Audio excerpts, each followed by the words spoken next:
Okay, so biggest week of the whole preseason. We're going to talk some joint practices, maybe dive into this run game a little deeper here. But before we do that, I want to start with the fact I have been in your ear for, and I'm not saying you were adversarial about it, but I have been in your ear for a year about a guy that I think was getting some credit and people were excited about, but I didn't believe there was enough chatter. Hmm.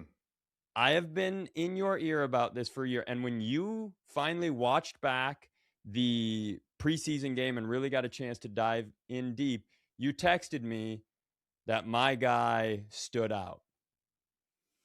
Well, who's your guy? Who's the You know guy who that? my guy? It's Donovan Jackson. Okay, there he is. I wanted you to say it because I've been talking about it, and I wanted to hear you say it, so I felt some selfish amount of credit. Man, I tell you what, Cy, there's a guy that I saw on Saturday that you've been talking about for a long time, and Thank you. not that I ever disagreed with you. I maybe just didn't jump on the saddle and secure myself on top of that as well as you did, and Yeah, that's freaking Donovan Jackson. I yeah, mean, I think when we go back to when he was drafted, everybody was like, well, that's great. It's not the sexiest pick. We all understand that it's more of a necessity, but how good can this guy be? And really, from day one, you were like, this is an awesome pick. Now, admittedly, he will say, yeah, as a rookie, it took me a little while to like kind of get up to the speed of everything. And then, who can blame him last year with all the different offensive line combinations? Kind of hard to get yourself into a rhythm. And he himself played through injury and missed a game or two. So, that being said, dude, on Saturday, when we had the full complement of our offensive line with Christian Darrisaw on his left and Blake Brandel on his right, he was awesome. Awesome. I mean, we knew that he was physical. We knew that he was powerful. We heard that from the very first training camp last year. Like, oh man, this dude is strong. He is powerful. The very first play, I believe, of the whole day, there was a combo with he and Darrisaw. In the ease at which he just helped move that defensive lineman out of the way, and then still had enough body control to kind of work up to the next level and keep himself free, was like, oh, all right. That seemed like very easy. Um, there's other run plays where he just sort of moves sort of effortless. His power is effortless. And then later on in that series, they ask him to pull from the left guard spot all the way to the right. And we saw him do that last year as well. But I love the idea that we keep talking about this outside zone scheme. Well, let's not forget that we still have a guy and guys on the line that can still pull. So you're still going to get some pull scheme out of this offense. And that's just the vanilla, watered down offense that we see in the first preseason game. So, I'm with you, man. If you've got room on that saddle, I'm going to hop on, and I'm going to say that Donovan Jackson probably is probably poised, if not this year, next year, to be a true Pro Bowl player. So my thought was, and I think you're exactly right, and that's why I always understood it. If there was a Family Feud category of name a football position, like n- I bet guard is second to last before punter. I think kicker even like just in the general populace of what football fans think about, it is the least sexy position. Yeah.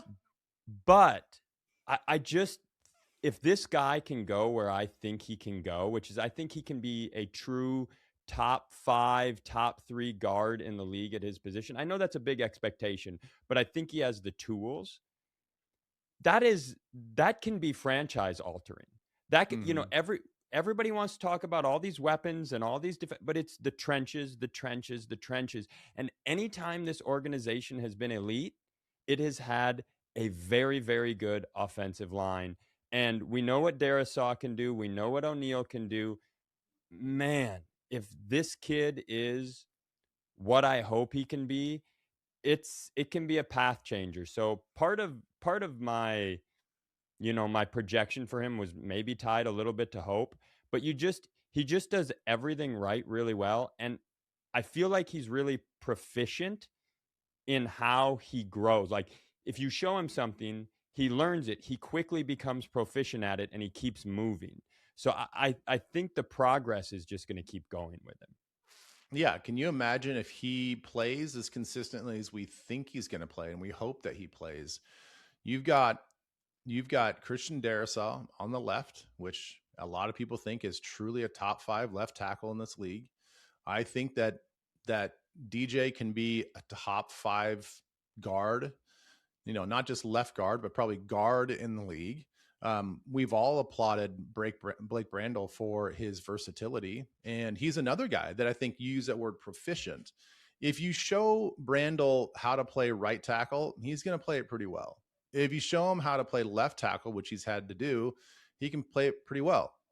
He's been up and down the line playing every position with his body type and his skill set, and now they're going to settle him at the center spot. I imagine, well, he's been really good whenever he's had to jump in those other spots. Why wouldn't he be good at center? And then Fries, he seems to be 100% healthy. I think a lot of people found out at the end of the season last year that he was a little nicked up more than people thought. He fought through some stuff and knew that the injuries on the offensive line were a thing. So he had to provide some solidarity. So he gutted out some issues last year. He's healthy and he looked really good on Saturday as well. And then of course we don't even really have to talk about Brian O'Neill because he's been a mainstay. You clearly know how they feel about him as they give him another fat contract and he's got new money kind of hanging down in his pockets right now. So this is shaping up to be with Kyler Murray. This obviously is Kyler Murray's best offensive line he's ever had in his career. So as long as those guys can stay healthy, I tell you what, man, we're going to have a lot of time to throw the football and we're going to open up a lot of running lanes. I hear the response already. I think you and I have been very rosy during camp. We've been very positive. I will point out that camp is the time for that. There'll be plenty of time to be negative when stuff doesn't go the right way. But additionally, this camp has felt different to me. It just has than the In what last way? few years. I don't think you're paying, whether it all pans out or not, I don't think you're truly paying attention if you don't honestly think that this camp and some of the way, like, when was the last time genuinely that they're this late in camp, there was this much enthusiasm coming from the building about this many rookies from a draft class?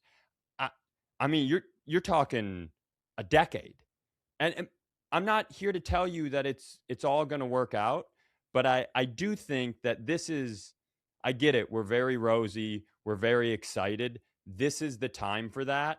I'll be negative week 3 when we're 0-3 and it's not going well. Then you'll see the psycho come out. But right now, just let me be excited about the things I want to be excited about. And transition alert. Let me tell you about what I'm excited about this week. Okay. Preseason football is now, I mean, it's joint practices. It's the most important week. This is where we get to see everything. So you and I are both going to be there in person. So I want to dueling banjo here back and forth. Why don't you give me the 2 things and I'll give you my 2 of what you're really going to be invested in and watching when we are there this week watching Vikings Ravens. You go first and then I'll give you one of mine. All right, I'll give you one of mine and I'll volley it back to you. So I always enjoy whether they're joint practices or not. I always enjoy the pass rushing, the one-on-ones with the defensive front and the offensive line and sometimes the tight ends. I think it's super compelling. I think it's a good way to watch from a defensive standpoint, who's got the twitch, who's got the bend, who's got the technique, who can just in a flat out mano-a-mano just get up the field and rush the passer, who's kind of got it. That's where I targeted Jalen Redmond last year early in camp. And I said, man, this guy's got some wiggle. I didn't realize how well he's going to play against the run, but just from a pure pass rushing standpoint, I was very impressed. And so I started to watch a little bit more. After last week's game, after Saturday's game, I need to see it from Caleb Banks. I need to see it. I understand that it was his first game as a rookie. He's got a lot of growing to do and a lot of different facets, not just from a pass rushing, but just from recognition, run blocking recognition, leverage, attacking the line of scrimmage, attacking the guards, understanding where the double teams are going to come from and how to play against them. All of those things being said, I want to see him after he, I'm sure, was heavily corrected on film review. And I'm sure he was challenged by B-Flow and to fix those things. What does he look like when, I'm going to assume he's going to be a little pissed off on Wednesday and feels like he has something to prove? Um, I want to see what that version of Caleb Banks looks like. And I want to see that in the pass rushing stuff. I want to see him work an edge against a guard. I want to see him use those long arms. I want to see him use that strength that he has and that size and use it to his advantage. That right there for me will be the first thing I'll be watching. And it's a good thing it happens early in practice too. So once I get there, I can just watch that and then we can move on. How about you? So I should have quit when I was ahead with Donovan Jackson, because my first one is an actual football thought. So I'm going to say it. I'm going to say a football thing, and then you're going to say, you don't know football. That was just shut up. But, yeah, that's how this works. But let me get it out. So I've obviously spent a lot of time thinking about the meshing of Kyler Murray's abilities and skills and KOC's abilities and preferences. I think we all have. You know, I think a lot of people are going to be focused on, this will be the first time that Kyler has all the weapons. This will be the only time in preseason that he and Jefferson are getting reps against another team that really, truly matter. Where my focus is going to be is how do those things, how do the Kyler KOC things come together? And specifically, here's where you get to correct me. I'm curious how much pistol we see. Hear me out. I don't hate this. Yeah, go ahead. Because my understanding, my elementary football fan understanding of pistol, with this outside zone run scheme, it allows for leveraging of both sidelines, both sides of the field. Whereas traditional shotgun, you're cutting off and handicapping yourself to one side of the field with that sort of run scheme, right? Is that, am I going the right direction? Yeah, I think so, because you're going to go sidecar to the right or the left, and it doesn't give you maybe the full speed to the backside as maybe you would if you were dotting the I in an I situation. I am so curious to see how often they have him in pistol, how it meshes with this run scheme, and what that rhythm looks like. Because I saw Dan Orlovsky talking about, he's like, you know, how is KOC going to create sight lines for Kyler Murray in the same way? You know, that's what Sean Payton was really good at with Drew Brees. You know, they're obviously both shorter guys, but you know what else Sean Payton was really good at? If you brought the house, Alvin Kamara killed you. He killed you on the ground and he killed you in the screen game. And then you just couldn't bring the house. So you were facing 3 and 4 man fronts, and Drew Brees got to operate and see stuff because he didn't have a ton of chaos in front of him. So what I want to see is, how often do we use it? What does it look like mixed with this run scheme? And is that kind of one of the places that this new offense universe meshing of all these systems comes out of and creates the sort of thing where it's not like, how are we going to get Kyler outside so we can see down the field over the tackles? Well, how about we put the team in a position to attack in a way that the defense goes, well, if we keep bringing the house and trying to take advantage of Kyler's height, we're going to get killed. We are going to get killed by this run game. I know a lot of people are skeptical that we will stick to the run game, but that's the first thing I'm looking for. I don't mind pistol at all. I think it's a weapon that we should use, because I think in the end, as the season goes along, we will start to see Kyler a little bit more in shotgun situations. We did not obviously see it much on Saturday because we were running the ball so well, and there's no reason to deviate from that. So clearly the outside zone scheme works best when a quarterback is under center, because the running back now is at a proper distance where they're not that far from the line of scrimmage. Because the outside zone scheme, you are going to have to cover a little bit more ground because you are running at a 45-degree angle to certain landmarks that are wider than normal downhill runs. And so before you even make the first cut, you're already running 5 or 6 yards in one direction or the other.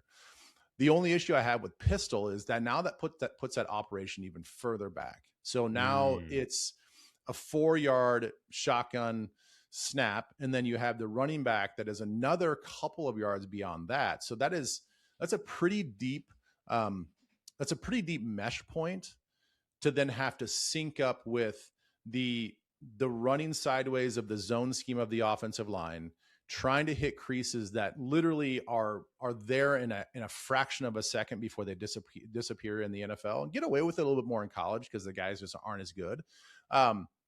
So my concern, that's my concern with it, is just the timing of the play. But I agree that pistol gives you a lot more options, because if you sidecar at a shotgun, it does sort of limit you on what type of runs that you can run, and then what type of runs that you can go at with full speed. We saw Adrian Peterson have to deal with that late in his career with the Vikings, get a lot of sidecar shotgun snaps, and he wasn't quick-footed like that. He wasn't like instant acceleration like that. He had to, kind of chug a little bit before he got going. So it takes a certain type of back to be really good at the sidecar handoffs. So yeah, I will be curious to see how just the whole operation looks against the Ravens, and they've got a brand new defense as well. So we don't really know kind of how they're going to implement, Minter's under, we know what he does as a defensive coordinator. What's he going to do with those pieces there? So that'll be interesting. Yeah, and I don't want to spend much time on this before we get to your next one, but I think part of it is, I think there's a healthy skepticism. We've mentioned this before, that once we get to the season, they are actually going to run the ball. I think we've earned that the last few years. I think you've heard KOC comment on it. Like, he's the first one to talk about it, right? Mm-hmm. So I think what it is, to me, it's more of the, like, is this finally the scheme and the flow? And it, like, if it works, is this finally the thing that turns the key, that has all the pieces coming together? What's your second one? Second thing I'll be watching. Mm-hmm. I'll kind of shift it over to the offense in the same sort of sense that you want to see this run game sort of evolve, and how we're going to use it with Kyler now as a starting quarterback. Are we going to see more screens and stuff like that? I want to see him out there with Justin Jefferson. I want to see what the offense looks like because we all know that this offense schemes to get Justin open. And I want to see what it looks like against another defense where you are sort of game planning against this defense, not in a true game week sense, but I think they do look at these things a little bit more like a scrimmage type deal. It is going to end up replacing that fourth preseason game, the amount of work that they can get in some of these joint practices. So I think they're going to put a little more thought into some of the team drills. That being said, I want to see what Kyler looks like when we're trying to scheme Justin open. Is he going to force the ball to him? Is it just going to happen natural? If he's double covered, is he going to naturally go to Addison? Is he naturally going to go to Juwan? That's the other thing. I want to know what Juwan Jennings looks like in this offense. I want to see more of Miles Price in this offense after what we've heard in camp and the way he came off of Saturday. I want to see him as a wide receiver that's getting open in a short area, that 5 to 8 yards. And he is out there picking up first downs. And we know that he's super dynamic running after the catch. So how does he fit into this offense now? What kind of weapon is he going to be in certain downs and distances? So I think I just want to see, we saw Kyler go through his progression, that wonky check down attempt to Aaron Jones, miscommunication, not sure whose fault it was, but like that was the only time in the game where he had to speed up his process, get through his progressions quickly, and make a really quick decision. And it did not work out. I want to see that 10 times, in the course of practice. I want to see him under duress. I want to see him stressed. I want to see what sort of decisions that he makes when he's under fire and he's got another opposing jersey on the other side. Okay, my last one. I totally agree with you, by the way. My last one is more micro. The first one was like a broad one. I'm curious about Golday's usage. We heard coming into camp originally, like, I don't know if he's going to be ready to play the outside and they'll maybe use him here and there. And then all of a sudden, he's getting reps all over the place.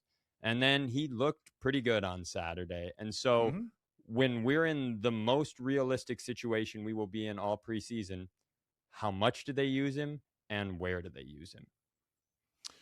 So my thought to that is, especially now with Jamal Adams being injured, I think that does factor into the numbers of all this, the number of roster spots on defense.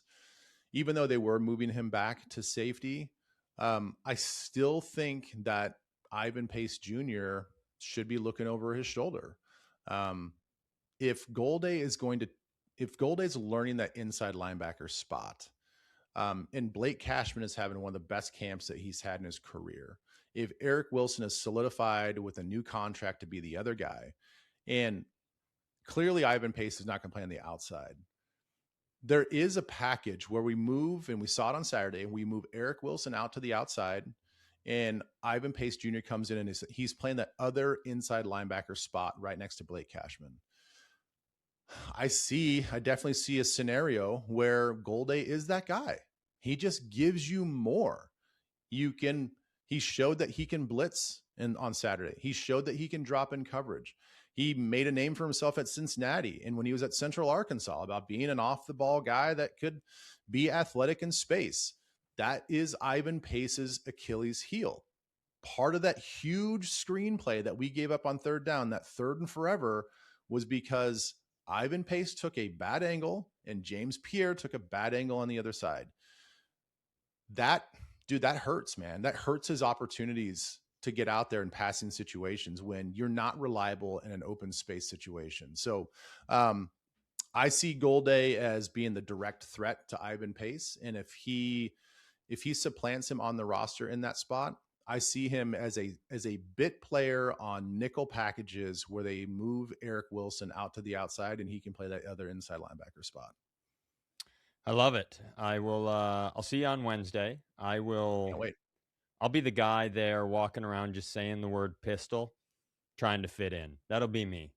I'll just say it. When you're close to the Ravens defense, be like, alert the pistol. Just keep yelling, alert the pistol. Here's the thing. People love it when you shout the word pistol. That usually goes great. Yeah, that goes really well. Yeah.